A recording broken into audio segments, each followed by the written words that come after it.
Hello everybody, a very good morning all of you. मैं अतुल कुमार एक बार फिर से अपने अतुल स्टडी यूट्यूब चैनल में आपका हार्दिक स्वागत करता हूं। कैसे हो आप सब? जल्दी से बताइए गाइज, कैसे हो आप सब। फिर हम अपना नया टॉपिक स्टार्ट करेंगे आज आरसीसी का, शेयर एंड बॉन्ड। ठीक है, आई होप अच्छे होंगे, अच्छे से मेहनत कर रहे होंगे और इंजीनियरिंग के कंसेप्ट को बहुत अच्छे से समझ रहे होंगे। ठीक है, तो गाइज मैं आप लोगों को पढ़ा रहा था RCC. RCC is the most important subject for civil engineering. इसके कंसेप्ट को आप बहुत अच्छे से समझिएगा। ठीक है, मैं आपको बहुत डीपली समझा रहा हूँ। ठीक है, आप लोगों को क्या करना है, आप लोगों को बस नोट्स बनाते हुए चलिएगा। ठीक है, और कंसेप्ट को थोड़ा समझना है। ठीक है, चले देखो, आज हम कराएंगे आपको share and bond.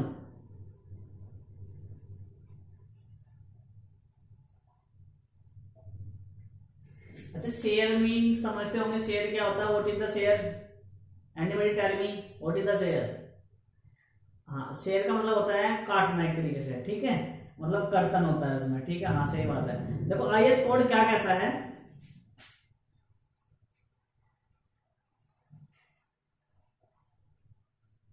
IS code ये कहता है कि जो बीम होता है आपका, बीम शेप में होता है आपका रेक्टेंगुलर बीम। ठीक है, जो ये आपका बीम है इसमें जो शेयर होता है वो डायगोनल होता है। ठीक है, कैसे होता है? ऐसे शेयर होता है आपका। ये क्या था आपका, कोई बीम था, ये क्या है आपका शेयर। ठीक है, समझ गए शेयर क्या होता है?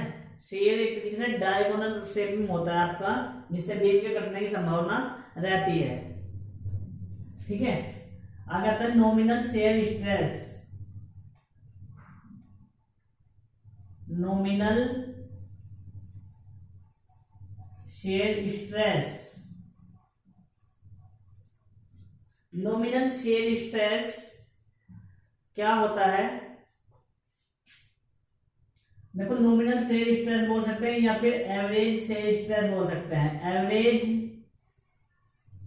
शेयर स्ट्रेस, ठीक है, बात एक ही होती है। फॉर्मूला क्या होता है देखो इसका, एवरेज या फिर नॉमिनल शेयर स्ट्रेस निकालने का, तो V is equal to V upon B D, ये होता है। ठीक है, टो V क्या होता है? नॉमिनल या फिर एवरेज शेयर स्ट्रेस होता है। V क्या होता है? कैपिटल V आपका होता है शियर फोर्स।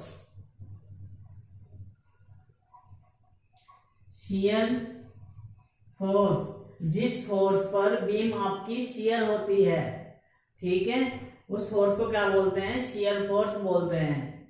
ठीक है, और बीडी क्या है आपकी? बीडी है डायमेंशंस।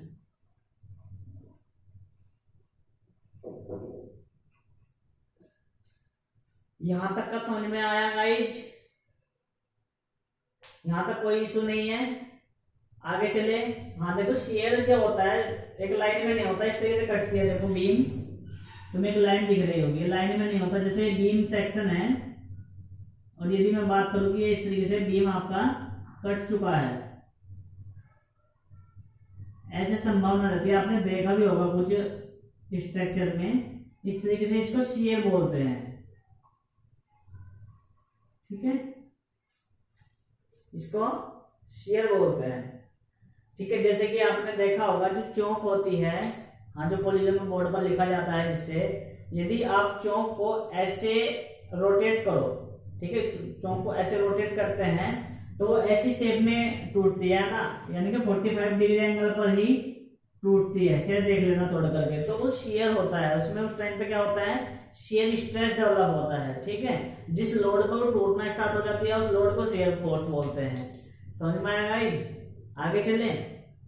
एक होता है देखो आपका next, diagonal tension. Diagonal tension क्या होता है?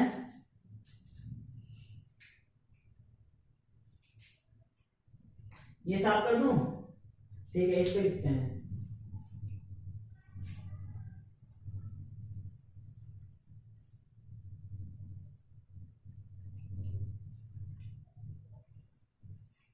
Number 2, diagonal tension. देखो गाइस, मैं आपको बहुत डीपली पढ़ा रहा हूँ, बहुत आस्था से पढ़ा रहा हूँ, ठीक है। आप बुक को उठा करके पढ़ लेना, आपकी समझ में नहीं आने वाला ये चैप्टर, ठीक है। इसमें अच्छे को धुरवा नहीं लगता है कि क्या शेयर हो रहा है, क्या डायगोनल हो रहा है।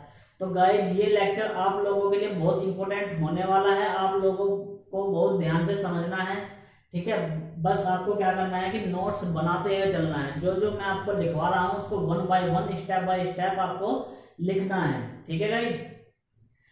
नेक्स्ट आता है आपका डायगोनल टेंशन। ये डायगोनल टेंशन क्या होता है? जैसे जो बीम होती है, मैंने अभी भी बताया, जो बीम होती है एक रेक्टेंगुलर शेप में होती है, ठीक है, एक रेक्टेंगुलर शेप में होती है, ठीक है। इस तरीके का मैंने आपको क्या बना दिया है, बीम का फिगर बना दिया है। ये जो बीम है इसमें जो डायगोनल होगा, डायगोनल टेंशन जो होगा कहाँ पे होगा, डायगोनल होता है इस तरीके से विकर्ण के रूप में होता है, ठीक है, ऐसे ऐसे चलता जाता है। ये क्या हो रहे हैं आपके टेंशन डेवलपमेंट हो रहे हैं इसमें बीम में, ठीक है, ये टेंशन डेवलपमेंट हो रहे हैं, ठीक है गाइस। ऐसे ऐसे आपकी समझ में आ जाएगा। देखो क्या होता है, क्या होगा, ये जो डायगोनल टेंशन में जो क्यों डेवलपमेंट हुए, क्यों हुए डायगोनल टेंशन, शेयर फोर्स के कारण, शेयर फोर्स लगने के कारण ही डायगोनल टेंशन डेवलपमेंट होता है, ठीक है। शेयर फोर्स देखो क्या होता है, शेयर फोर्स जो होता है वो साइड में मैक्सिमम होता है, यहाँ पे सबसे ज्यादा शेयर फोर्स होगा।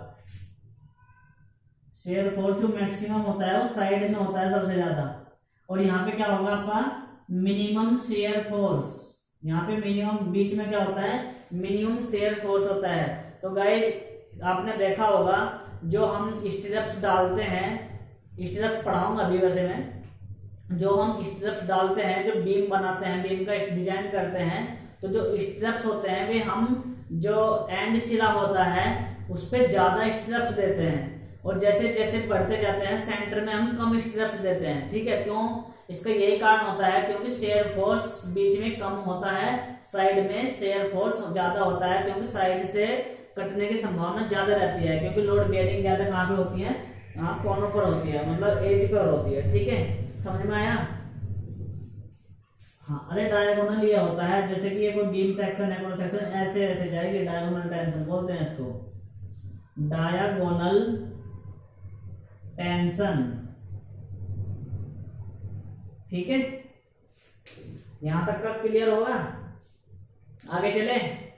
हाँ, ये नोट कर लीजिए आप, आपको टेंशन नहीं लेनी है, बहुत अच्छे से पढ़ा के जाने वाला हूं ये सब्जेक्ट में, ठीक है। बता दिया?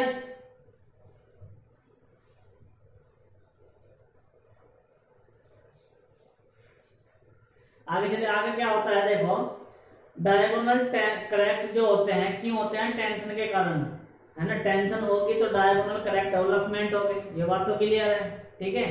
देखो शेयर स्ट्रेस जो होता है वो उसको कौन रोक सकता है, हम कोई ऐसा यानी कि बीम इस तरीके से डिजाइन करते हैं जिससे कि शेयर फोर्स हो ही ना उसमें, तो कौन रोक सकता है उसको? रीइंफोर्समेंट रोकते हैं, ठीक है। इसलिए हम क्या करते हैं, जो साइड में होते हैं, सिरों पर होते हैं, रीइंफोर्समेंट ज्यादा देते हैं, ठीक है, जिससे शेयर फोर्स कम से कम हो, ठीक है। इसलिए ही रीइंफोर्समेंट प्रोवाइड किया जाता है। यदि आपसे कोई पूछता है कि बीम में रीइंफोर्समेंट सिरों पर अधिक क्यों दिया जाता है, तो आपका एक ही जवाब होगा कि शेयर स्ट्रेस को रोकने के लिए, ठीक है गाइज। हाँ, देखो रीइंफोर्समेंट जो होता है आपका, रीइंफोर्समेंट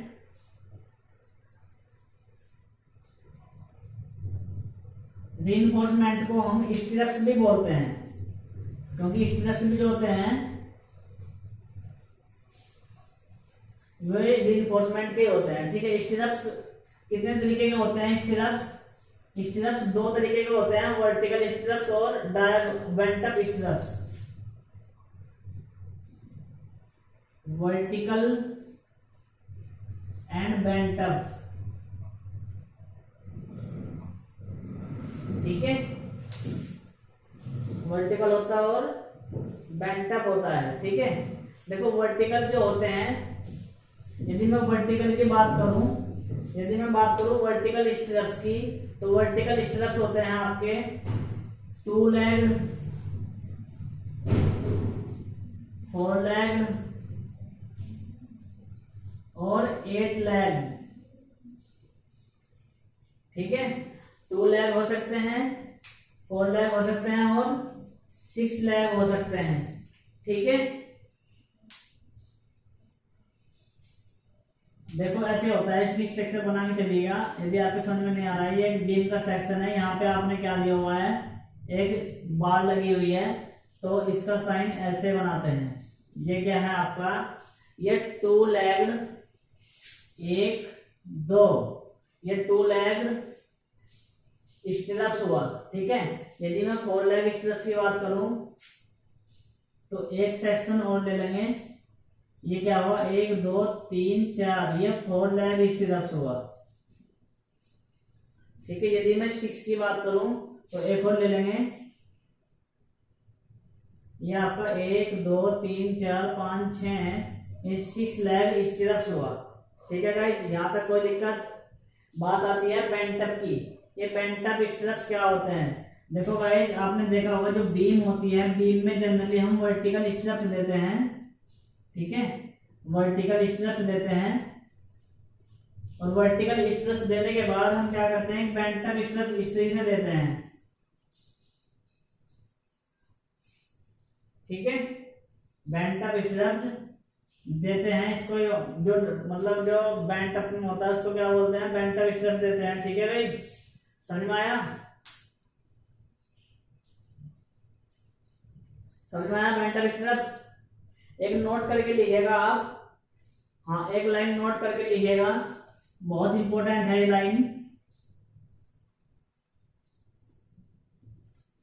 लिखिएगा शेयर स्ट्रेंथ जो प्रोपोर्शनल होती है, शेयर स्ट्रेंथ प्रोपोर्शनल, शेयर जो स्ट्रेंथ होती है ये प्रोपोर्शनल होती है, किसके प्रोपोर्शनल होती है, ग्रेड ऑफ कंक्रीट के, ग्रेड ऑफ कंक्रीट। ठीक है, और जो शेयर स्ट्रेंथ होती है वो प्रोपोर्शनल होती है ग्रेड ऑफ स्टील के। Shear strength is also proportional grade of steel, ये स्टील और कंक्रीट दोनों के प्रोपोर्शनल होती है। ठीक है, आगे चलते हैं वर्टिकल स्ट्रप्स। वर्टिकल स्ट्रप्स हेडिंग डालिए, वर्टिकल स्ट्रप्स। वर्टिकल स्ट्रप्स क्या होते हैं, देखिए हमने बताया था वर्टिकल स्ट्रप्स में टो वी की वैल्यू क्या होती है, tau V is equal to V upon B D होता है। ठीक है, टो वी क्या था, नॉमिनल और एवरेज शेयर स्ट्रेस, इसको बोलते हैं वर्टिकल स्ट्रप्स, जब हम स्ट्रप्स वर्टिकल देते हैं। ठीक है, अरे तुम्हें स्ट्रप्स तो समझ में आ रहे होंगे ना, जैसे ये क्या है आपके कॉलम है, दो साइड है, दो साइड दोनों की साइड है। ठीक है, इस तरीके से एक कॉलम है आपने बनाया हुआ है, तो इनको बांधने के लिए जो वायर यूज किए जाते हैं, इनको जो बांधने के लिए जो वायर यूज किए जाते हैं इसके चारों ओर, ठीक है, उसको हम स्ट्रप्स बोलते हैं।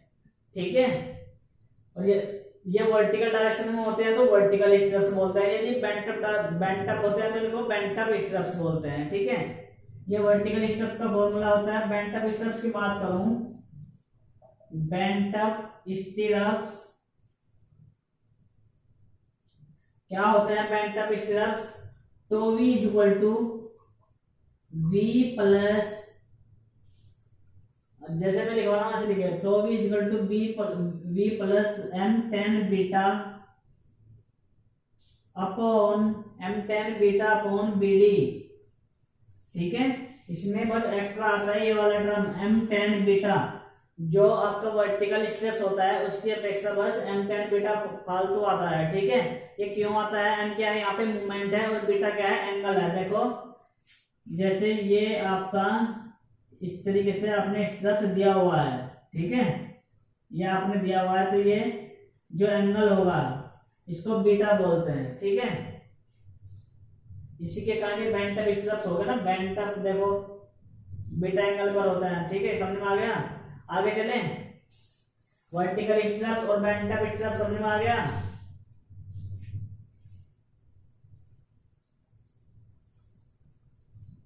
देखो आगे क्या होता है, आगे होता है, एक होता है आपका क्रिटिकल शेयर इन कंक्रीट, एक होता है क्रिटिकल शेयर, एक होता है आपका टोवी, एक होता है टोसी, एक होता है टोवी, एक होता है टोसी, एक होता है टोसी मैक्सिमम। ये जनरली आपको शेयर एंड बॉन्ड चैप्टर में देखने को मिलेंगे, ठीक है। हम इनको कहीं बार पढ़ते हैं लेकिन समझ में नहीं आते, लेकिन आज मैं आपको ऐसा समझा दूंगा कि आप भूलोगे ही नहीं, ठीक है। देखो टोवी, टोसी और टोसी मैक्स क्या होता है, क्या रिलेशन होता है, कैसे डिफाइन करते हैं, क्या कैसे ज्ञात करते हैं, ठीक है। देखो टोवी क्या होता है, नॉमिनल शेयर स्ट्रेस, ये फॉर्मूले से निकालते हैं, ठीक है, ये फॉर्मूला से निकालते हैं। यदि वर्टिकल स्ट्रप्स हैं तो वर्टिकल स्ट्रप्स के लिए v अपॉन bd से निकाल लेंगे, यदि बेंट अप स्ट्रप्स है तो v plus minus m10 beta upon bd से निकाल लेंगे, ठीक है, यहाँ तक तो कोई दिक्कत नहीं है। बात आती है टोसी की। टोसी क्या होता है आपका, ये कंक्रीट का ग्रेड होता है, nominal shear stress for concrete, ठीक है। इसके लिए आपको टेबल दी हुई है या फिर क्वेश्चन में इसकी वैल्यू गिवन भी हो सकती है आपकी, ठीक है। इसको परमिजिबल स्ट्रेस या फिर क्रिटिकल स्ट्रेस बोलते हैं, परमिजिबल और क्रिटिकल स्ट्रेस, परमिसिबल और क्रिटिकल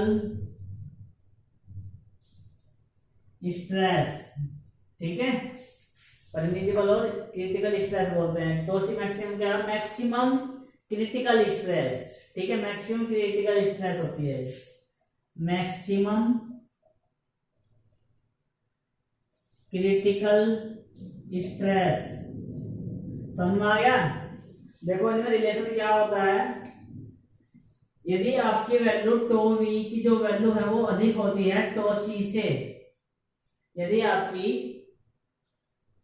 हाँ, critical shear stress in concrete होता है टो सी, यदि टो वी की वैल्यू टो सी से अधिक है तो क्या होगा, शेयर रिइंफोर्समेंट होगा, शेयर रीइंफोर्समेंट होगा, ठीक है। और यदि टोवी की वैल्यू अधिक है टोसी मैक्स से, यानी कि ये वैल्यू इससे अधिक है तो शेयर रीइंफोर्समेंट होगा, ये वैल्यू इससे अधिक है तो आपका क्या होगा, रीडिजाइन होगा। याद रखिए सेक्शन क्या होगा फिर आपका, सेक्शन रीडिजाइन होगा, ठीक है। एक होता है आपका टोवी, टोवी की वैल्यू कम होगी टो सी से, ठीक है, टो सी से तो क्या होगा, नो रीइंफोर्समेंट, नो रीइंफोर्समेंट, यानी कि रीइंफोर्समेंट देने की आवश्यकता नहीं है, फिर भी हम क्या करते हैं, मिनिमम रीइंफोर्समेंट प्रोवाइड कर देते हैं, ठीक है। ये बहुत इंपॉर्टेंट है, पूरे चैप्टर का निचोड़ है ये, बहुत अच्छे से समझिएगा, ठीक है, वेरी वेरी वेरी इंपॉर्टेंट है ये। देखो एक बार फिर से समझा देता हूं, एक होता है टोवी, एक होता है टोसी, एक होता है टोसी मैक्स। टोवी क्या होता है, नॉमिनल और एवरेज शेयर स्ट्रेस होता है। टोसी क्या होता है, critical shear stress in concrete होता है। टोसी मैक्सिमम क्या होता है, critical share maximum critical shear stress in concrete होता है।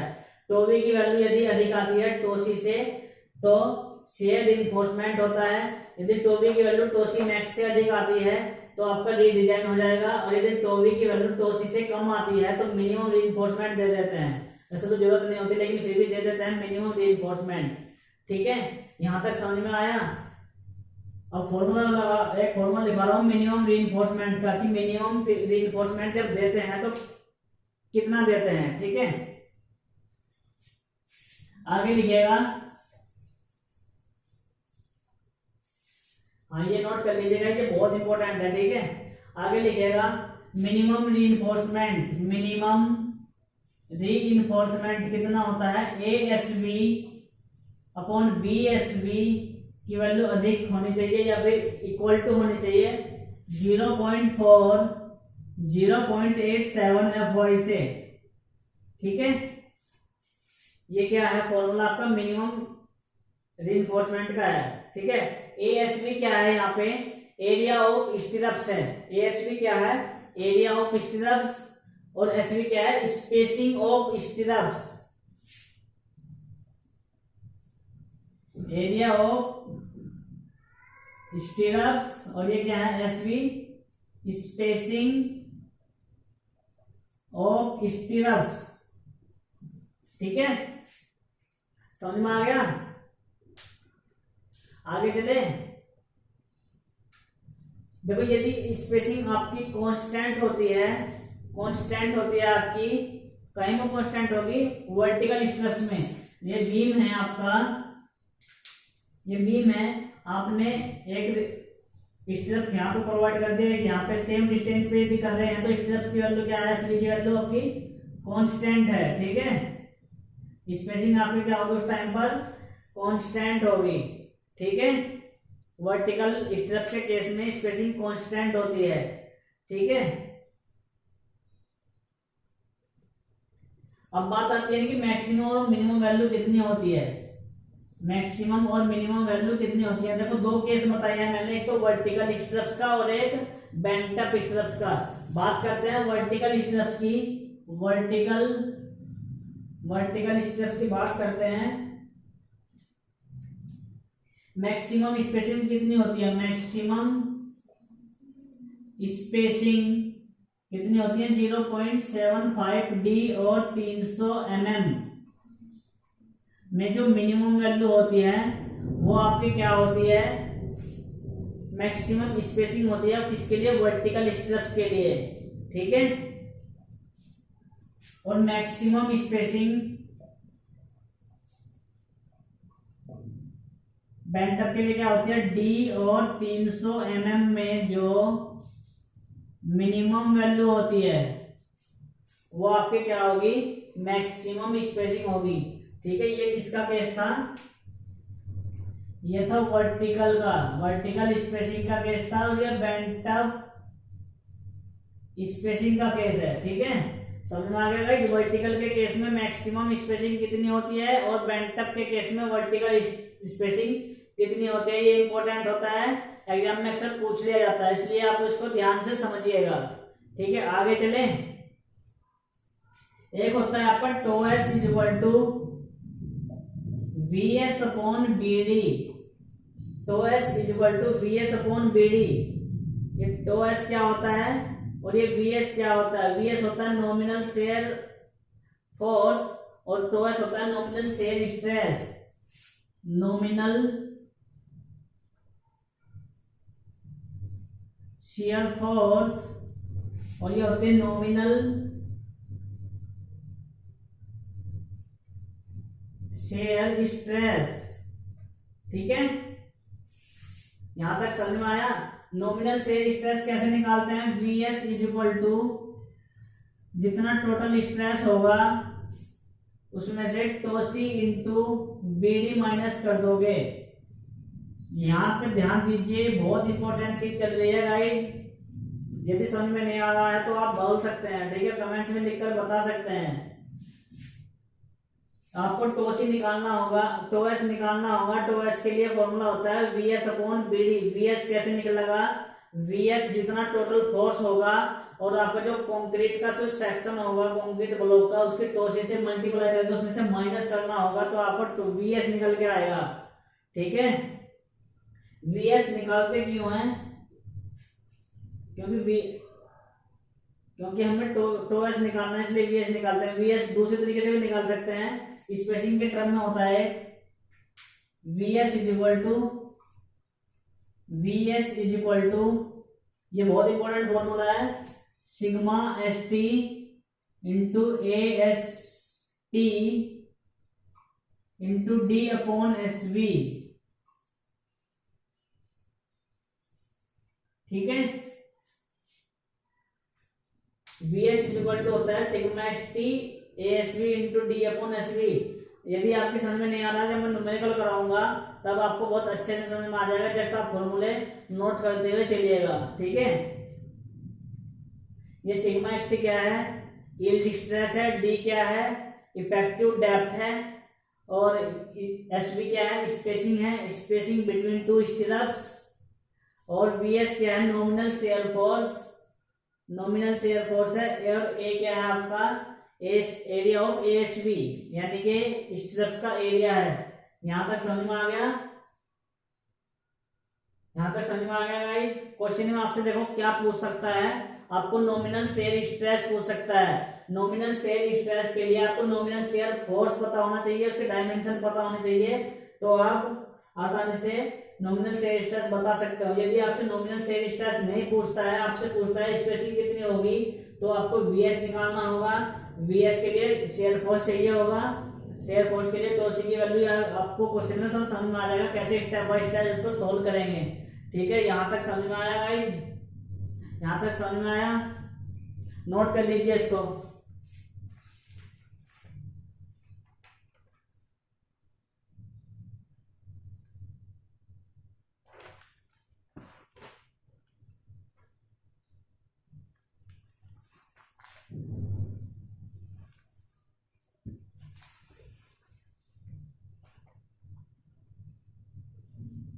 नोट कर लिया आपने, आगे चले।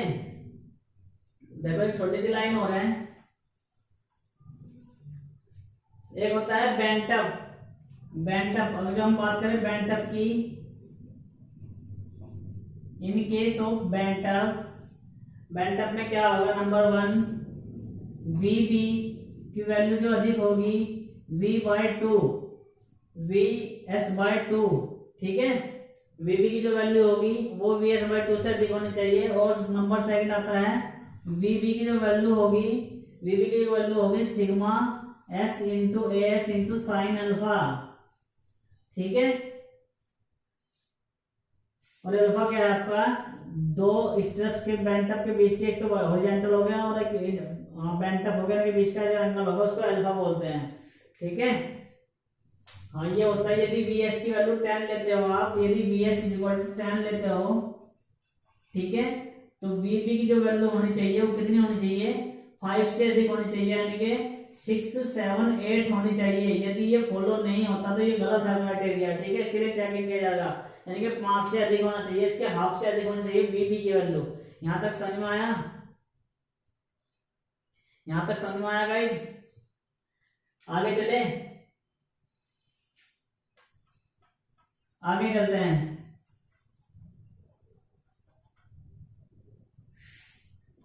देखो आगे क्या होता है, होता है कंबाइंड स्ट्रिप्स। कंबाइंड स्ट्रिप्स में क्या होता है, कंबाइंड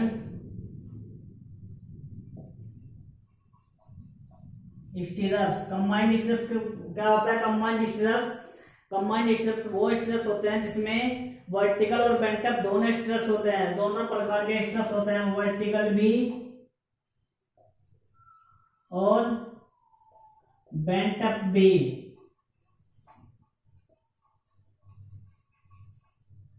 ठीक है। उसको क्या बोलते हैं, कंबाइंड स्टिरप्स बोलते हैं। देखो जो सबसे पहले जो वरीयता दी जाएगी, सबसे पहले बेंटअप को दी जाती है, उसके बाद वर्टिकल को दी जाती है, ठीक है। जो कैलकुलेशन की जाएगी सबसे पहले बेंटअप के लिए की जाएगी और उसके बाद फिर आपका वर्टिकल के लिए की जाएगी, ठीक है। डिजाइन स्टेप लिख लीजिए इसके, डिजाइन स्टेप ये न्यूमेरिकल में काम आने वाले हैं, डिजाइन स्टेप्स। डिजाइन स्टेप्स में लिखिए आप, नंबर 1 टोवी की वैल्यू लिखिए, टोवी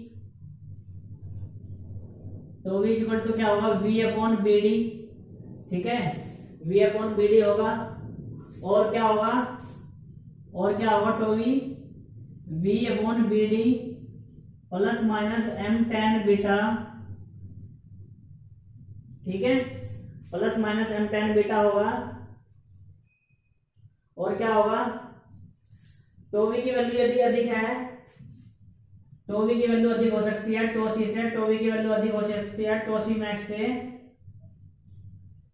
और टोवी की वैल्यू कम हो सकती है टोसी से, ठीक है। ये 3 केस बताए थे। रीडिजाइन का केस ये है, इसमें रीडिजाइन होगा इसमें क्या होगा, शेयर स्ट्रेस प्रोवाइड होगा, इसमें मिनिमम शेयर रिइंफोर्समेंट प्रोवाइड होगा। ठीक है, यहां तक समझ में आया।